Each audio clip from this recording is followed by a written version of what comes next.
고현정의 인생에서 가장 큰 슬픔은 용진정과의 결혼 생활의 파탄과 두 자녀 정혜인과 정혜찬에게 미친 영향이었습니다. 8년간의 결혼 생활 끝에 2003년에 이혼한 것은 그녀에게 개인적인 손실일 뿐만 아니라 한국 대중과 언론으로부터 혹독한 비난을 불러일으켰습니다. 고현정은 2010년 중앙일보와의 드문 인터뷰에서 이렇게 말했습니다. 이혼하면서 제 자신을 잃었습니다. 하지만 가장 가슴 아팠던 건 아이들이 상처받지 않도록 지켜주지 못했다는 점입니다. 싱글맘으로서 그녀는 사회의 감시 속에서 두 아이를 키우는 압박에 직면해 있는데 특히 용진정은 권력 있는 삼성 가문에 속해 있기 때문이다. 또 다른 슬픔은 제가 경력 초기에 느꼈던 외로움과 오해입니다. 고현정은 1989년 미스 코리아 진에 당선된 후 큰 기대를 받으며 연예계에 입문했지만 뛰어난 외모로 인해 종종 꽃병이라는 별칭으로 불리기도 했다. 사람들은 제가 그저 예쁘다고 생각했지만 저는 연기를 잘할 수 있다는 걸 증명하고 싶었어요. 그녀는 2009년 코리아 헤럴드와의 인터뷰에서 이렇게 말했다. 1995년 결혼 후 연예계를 잠시 떠났다가 자신의 연기력에 대한 의구심을 품고 다시 활동을 시작하면서 이러한 압박감은 더욱 커졌다. 그녀는 2005년 조선일보와의 인터뷰에서 처음부터 다시 시작해야 할 것 같은 기분이 들었다고 말했다. 고현정은 2010년 전 소속사인 IOK 컴퍼니와의 소송 등 공개적인 논란에 대한 슬픔을 짊어지고 있다. 이 사건으로 고현정은 협조가 어렵다는 비판을 받으며 이미지 실추를 겪었다. 저는 제 권리를 지키고 싶었을 뿐인데 배신자로 여겨졌어요. 그녀는 2011년 동아일보와의 인터뷰에서 이렇게 말했다. 결혼 생활의 파탄, 직장에서의 외로움, 대중의 오해 등 이러한 슬픔은 고현정의 인생에서 가장 큰 부담이었고 그녀를 회복력이 강하면서도 연약한 여성으로 만들어 주었다. 고현정은 미인대회 우승자부터 한국에서 가장 사랑받는 여배우 중 한 명까지 30년이 넘는 경력을 쌓았습니다. 그녀는 뛰어난 연기력과 탁월한 역할 선택으로 역사극부터 현대심리 영화까지 다양한 장르에서 관객을 사로잡았습니다. 성공. 고현정은 1989년 미스 코리아에서 1등을 차지하면서 연예계에 데뷔했다. 그녀는 1990년 KBS 드라마 대추나무 사랑에서 조연으로 연기 데뷔를 했지만 그녀의 돌파구가 된 작품은 한국 역사상 가장 높은 시청률을 기록한 드라마 중 하나인 모래시계 1995였다. AGB 닐슨에 따르면 64.5%. 강인하지만 비극적인 여성 윤혜린 역을 맡아 그녀는 톱스타로 발돋움했고 1995년 SBS 연기대상에서 여우주연상을 수상했다. 고현정은 결혼을 위해 연예계 활동을 잠시 중단한 뒤 2005년 드라마 봄날로 복귀해 성공적인 복귀작으로 평가받았다. 하지만 그녀의 경력의 정점은 2009년 AMB 사극에서 선덕여왕 역을 맡았을 때였다. 이 역할은 그녀에게 2009년 AMB 연기대상에서 대상을 안겨주었을 뿐만 아니라 그녀가 미인 여왕이라는 꼬리표에서 벗어나 재능 있는 여배우로 인정받는 데 도움이 되었습니다. 이 시리즈는 평균 시청률 44.7%를 달성했고 20개국 이상으로 수출되어 국제적인 명성을 굳혔습니다. 고현정은 자신이 직접 연기한 반자서전 영화 여배우들 2009과 중년의 위기를 맞은 번역가를 연기한 디어 마이 프렌즈 2016 등의 영화에서 계속해서 빛을 발했습니다.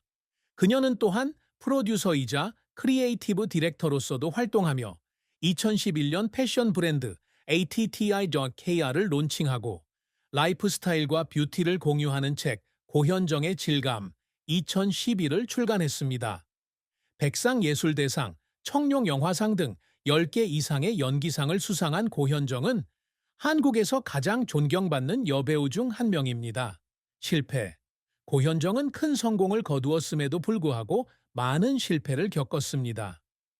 드라마 리턴 2018은 그녀의 가장 큰 실패작 중 하나였다. 그녀는 변호사 역을 맡았는데 연기에 감정이 부족하다는 비판을 받았고, 폭력 논란과 낮은 시청률 AGB 닐슨에 따르면 5% 미만으로 인해 14회 방영 후 취소되었다. 최선을 다했지만 모두를 만족시킬 수는 없었어요. 그녀는 2019년 한겨레와의 인터뷰에서 이렇게 말했다. 또 다른 실패작은 영화 겨울호랑이 2018로. 그녀는 주연을 맡았지만 한국에서 5만 석 미만의 티켓 판매로 관객을 끌어들이는 데 실패했다. 영화가 인기를 끌기를 바랐지만 때로는 실패를 받아들여야 할 때도 있습니다. 그녀는 2019년 코리아 타임스와의 인터뷰에서 이렇게 말했다. 2010년 IOK 회사와의 소송 역시 그녀의 경력에 큰 타격을 주었습니다.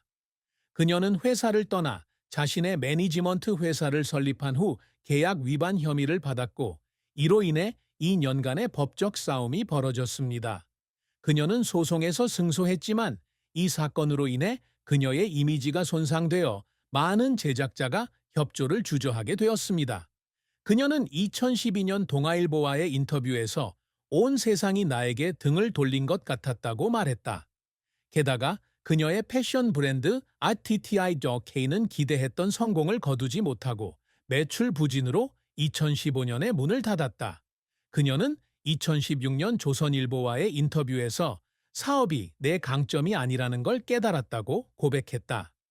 그녀를 울린 시도들, 고현정은 대중 앞에서 감정을 드러내는 경우가 드물지만 눈물을 참을 수 없는 순간들이 있습니다. 그녀는 선덕 여왕을 촬영하는 동안 거의 1년 동안 하루 20시간씩 일했고, 이로 인해 지쳐 병원에 입원하게 되었습니다. 더 이상은 못 갈 것 같아서 분장실에서 울었어요. 하지만 포기하고 싶지 않았어요. 그녀는 2010년 중앙일보와의 인터뷰에서 이렇게 말했다. 또 다른 순간은 2009년 AMB 연기대상에서 대상을 받았을 때였다. 그녀는 2010년 코리아 헤럴드와의 인터뷰에서 의심받던 시절이 떠올라 울었어요. 마침내 인정받는 기분이에요. 라고 말했다. 2016년 고현정은 드라마 디어 마이 프렌즈를 촬영하던 중 자신의 캐릭터가 외로움을 느끼는 장면에서 목이 메었습니다. 그녀는 2017년 한겨레와의 인터뷰에서 제 삶에 대해 생각하니 눈물이 나지 않을 수 없었습니다. 라고 말했습니다. IOK 컴퍼니와의 소송 이후 그녀는 소셜미디어에 올라온 부정적인 댓글을 읽으며 눈물을 흘렸습니다. 저는 그저 제 일을 잘하고 싶었을 뿐인데 마치 재판을 받는 것 같은 기분이 들었어요. 그녀는 2012년 조선일보와의 인터뷰에서 이렇게 말했다. 번아웃을 극복하고 비판과 싸우는 이러한 투쟁들은 고현정을 헌신적이고 감성적인 여배우로 만들었다. 고현정은 단지 성공적인 여배우가 되고 싶어 하는 것이 아니다. 그녀는 자신의 진정한 재능을 인정받고 미인 여왕이라는 꼬리표를 극복하고 자신과 자녀를 위해 의미 있는 삶을 만들고 싶어 합니다. 그녀의 가장 큰 목표 중 하나는 어떤 역할이든 소화할 수 있는 다재다능한 여배우가 되는 것입니다. 관객들이 고현정을 잊고 제가 연기하는 캐릭터만 보길 바랍니다. 그녀는 2009년 코리아 타임스와의 인터뷰에서 이렇게 말했다. 드라마 선덕 여왕에서 선덕 여왕 역을 맡은 그녀는 수개월 동안 역사를 연구하고 목소리를 연습하며 강력하면서도 비극적인 캐릭터를 연기하고자 노력했다. 그녀는 한국 여성, 특히 미혼모들에게 영감을 주고자 노력합니다. 고현정은 이혼 후 자신의 어려움을 공개적으로 이야기하며 여성들에게 어려움에 직면해도 강해지라고 격려했습니다. 아이들에게 어머니가 결코 포기하지 않았다는 것을 보여주고 싶어요. 그녀는 2015년 한겨레와의 인터뷰에서 이렇게 말했습니다. 그녀는 자선 활동에 참여하여 고아와 가정폭력으로 고통받는 여성들을 지원하고 있으며 2012년에는 한국에서 UN 아동기금 유니세프 친선 대사로 활동했습니다. 2013년 동아일보와의 인터뷰에서 그녀는 제 명성을 좋은 일에 사용하고 싶어요 라고 말했습니다. 또 다른 성과는 창의적인 프로젝트를 통한 개인 브랜딩입니다. 조선일보에 따르면 고현정의 질감은 2011년 한국에서 베스트셀러가 되었으며 10만 부 이상이 팔렸습니다. ATT&K 브랜드가 성공적이지 못했음에도 불구하고 그녀는 여전히 새로운 분야에 도전한다는 사실에 자부심을 느낍니다. 저는 실패를 두려워하지 않습니다.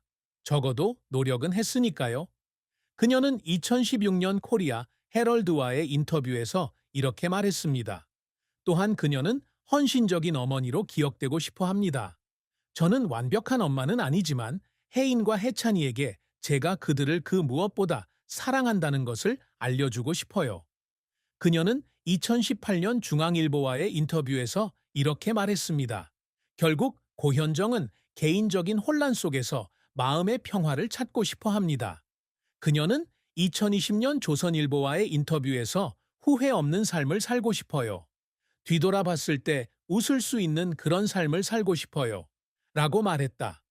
강한 배우가 되고 영감을 주고 창의력을 발휘하고 좋은 엄마가 되겠다는 이러한 목표는 그녀가 모든 도전을 헤쳐나갈 수 있도록 이끄는 불이다. 사랑과 결혼은 고현정의 삶에서 격동의 부분이며 용진정과의 결혼 생활은 그녀의 기쁨과 고통의 중심에 있습니다. 고현정은 1994년 중매를 통해 고구 이병철 삼성회장의 손자인 정용진 씨를 만났다. 두 사람은 금세 사랑에 빠져 1995년 결혼했는데 당시 고현정은 24세로 모래시계, 이후 연기자의 전성기를 누리고 있었다. 이 결혼으로 정혜인 1996년생, 과 정혜찬 1998년생 이라는 두 자녀가 태어났지만 권력 있는 가문의 일원으로서 그녀는 엄청난 압박을 받기도 했습니다. 그들의 결혼 생활은 8년간 지속되었으나 2003년에 극복할 수 없는 차이로 인해 헤어졌습니다. 2004년 한겨레 보도에 따르면 주된 이유는 생활 방식의 불화였다. 고현정은 배우로서의 경력을 계속하고 싶어 했지만 용진정의 가족은 그녀가 주부와 가족의 책임에 집중하기를 바랐다. 그녀는 2010년 중앙일보와의 인터뷰에서 두 세계 사이에 갇힌 것 같았다고 말했다. 이혼은 개인적인 손실일 뿐만 아니라 대중의 비난을 받게 했고 많은 사람들이 그녀가 야심만만하다며 가족을 버리고 경력을 추구한다고 비난했다.